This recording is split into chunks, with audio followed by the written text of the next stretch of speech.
Success पाना है तो मोटिवेट रहो, और मोटिवेट रहोगे तो सफलता आपके कदम चूमेगी। अच्छे लोग हमेशा दुखी क्यों रहते हैं? यमराज ने बताया। भगवत गीता में वर्णित कथा के अनुसार जब भी अर्जुन के मन में कोई दुविधा होती तो वे भगवान श्री कृष्ण के पास पहुंच जाते। एक बार की बात है, अर्जुन भगवान श्री कृष्ण के समीप पहुंचकर आकर कहा कि वे दुविधा में हैं और इसका जवाब वे श्री कृष्ण से चाहते हैं। श्री कृष्ण ने पूछा, क्या सवाल है? अर्जुन ने कहा, मुझे यह जानना है कि अच्छे लोगों के साथ हमेशा बुरा ही क्यों होता है?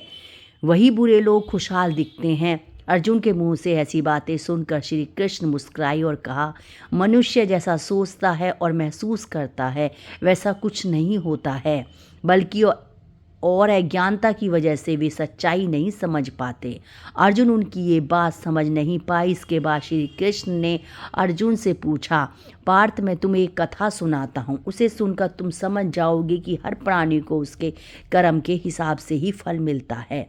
प्रकृति हर किसी को अपनी राह चुनने का मौका देती है। अब वो मनुष्य की इच्छा पर निर्भर करता है कि उसे धर्म की राह चुननी है या और अधर्म की चुननी है। कथा शुरू करते हुए श्री कृष्ण ने कहा कि एक नगर में दो पुरुष रहा करते थे। एक पुरुष व्यापारी था जिसके जीवन में धर्म की बहुत महत्ता थी। वह पूजा पाठ में यकीन रखता था, वे रोज मंदिर जाता था और दान धर्म भी करता था और हर रोज भगवान की पूजा करता था।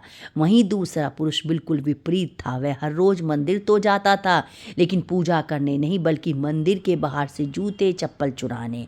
उसे दान और धर्म से कोई लेना देना नहीं था। समय बीतता गया और एक दिन बहुत जोर की बारिश हो रही थी। इस वजह से मंदिर में पुजारी के अलावा कोई नहीं था। यह बात जब दूसरे पुरुष को पता चली तो उसने सोचा कि यही मौका है कि मंदिर का धन चुराने का। पंडित से नजर बचाकर उसने मंदिर का सारा धन चुरा लिया। इसी समय धर्म कर्म में विश्वास रखने वाला व्यक्ति भी मंदिर पहुंचा और दुर्भाग्य से मंदिर के पुजारी ने उसे ही चोर समझ लिया और चिल्लाने लगा। वहां लोग एकत्रित हो गए और उसे बहुत मारा।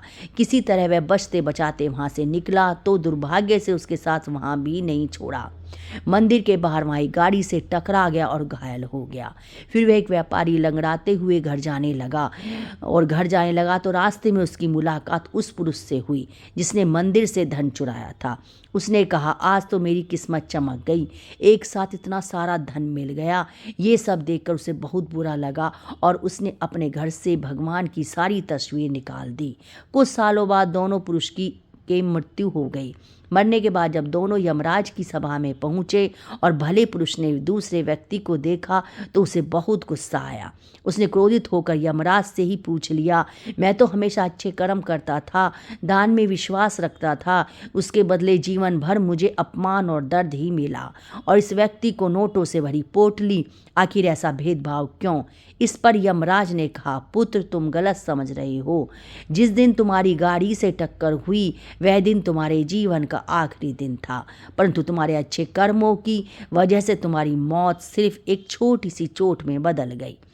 तुम इस दुष्ट व्यक्ति के बारे में जानना चाहते हो? दरअसल इसके भाग्य में राजयोग था, मगर इसके कुकर्मों और अधर्म की वजह से वह सिर्फ एक छोटी सी धन की पोटली में बदल गया। और कथा सुनने के बाद श्री कृष्ण अर्जुन से कहते हैं, पार्थ, क्या अब तुम्हारे इस सवालों का जवाब मिल गया? ऐसा सोचना कि भगवान तुम्हारे कर्मों का नज़रअंदाज कर रहे हैं, ये बिल्कुल भी सत्य नहीं है। भगवान हमें कब, क्या, किस रूप में दे रहा है मनुष्य को समझ में नहीं आता, मगर आप अच्छे कर्म करते रहें तो भगवान की कृपा हमेशा बनी रहती है। इसलिए अपने अच्छे कर्मों को बदलना नहीं चाहिए, क्योंकि उसका फल हमें इसी जीवन में मिलता है।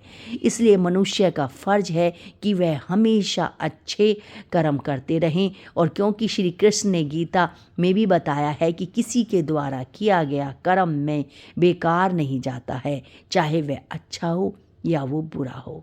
और वीडियो आपको अच्छी लगे तो मेरे चैनल को लाइक करें, सब्सक्राइब करें और शेयर करें और प्रेम से बोलें, राधे राधे, जय श्री कृष्णा।